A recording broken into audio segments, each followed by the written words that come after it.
le professeur Mamadou Diouf.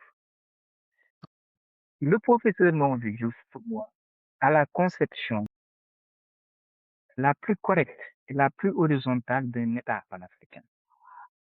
Tu sais, nous, on se dit être panafricain tout en évoluant et on se dit être des panafricains Oui. anticolonialistes, anti-impérialistes, alors qu'on ne se rend pas compte qu'on évolue dans des formes d'État colonialistes et dans des formes d'administration colonialiste.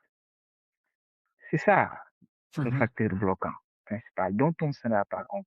Depuis des temps immémoriaux, les ethnies ont toujours coexisté en Afrique et ont toujours établi des rapports humains et humanistes.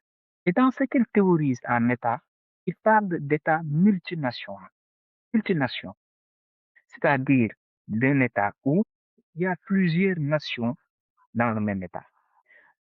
L'exemple le plus matériel que je peux donner à une personne comme toi pour te faire comprendre, c'est par exemple la Suisse, où il y a plusieurs communautés dans un même pays avec euh, exactement des méthodes d'administration distinctes. C'est ça qu'il appelle l'État multination. Et tant qu'on ne peut pas construire ça dans nos propres communautés, on ne peut pas construire une entité panafricaine vaste.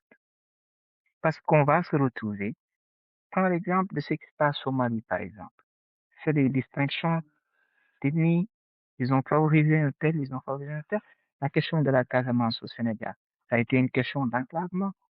Il y a un excellent livre d'ailleurs que mon professeur avait écrit, anthropologue et historien, La guerre incivile. C'est un excellent livre qui montre l'historicité du conflit. C'est des questions d'enclavement, ainsi de suite.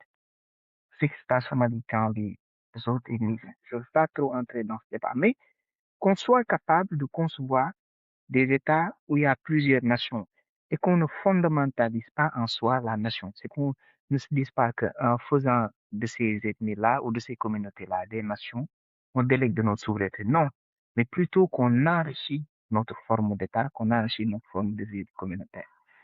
Et ça, je pense, euh, euh, c'est l'un des aspects les plus fondamentaux qu'on oublie. Tu sais, l'Afrique, c'est non seulement un continent tellement vaste, Mhm. vers que, très diversifié que, penser que tu peux tout regrouper d'un même moment, en même temps, sans même si lui, il ne dit pas ça comme ça, c'est vraiment utopique à un moment donné. Et pour moi, Mamadou Diouf nous offre une possibilité et qu'on doit sortir de ce que, après, comment lui appeler l'état d'intérêt, c'est-à-dire l'état gaulien, que nos États doivent être des États d'intérêt, d'États gauliens ou d'États vascariens selon certains, et être dans ce forme d'État-là dont Mamadou Diouf parle, c'est-à-dire d'État multinational.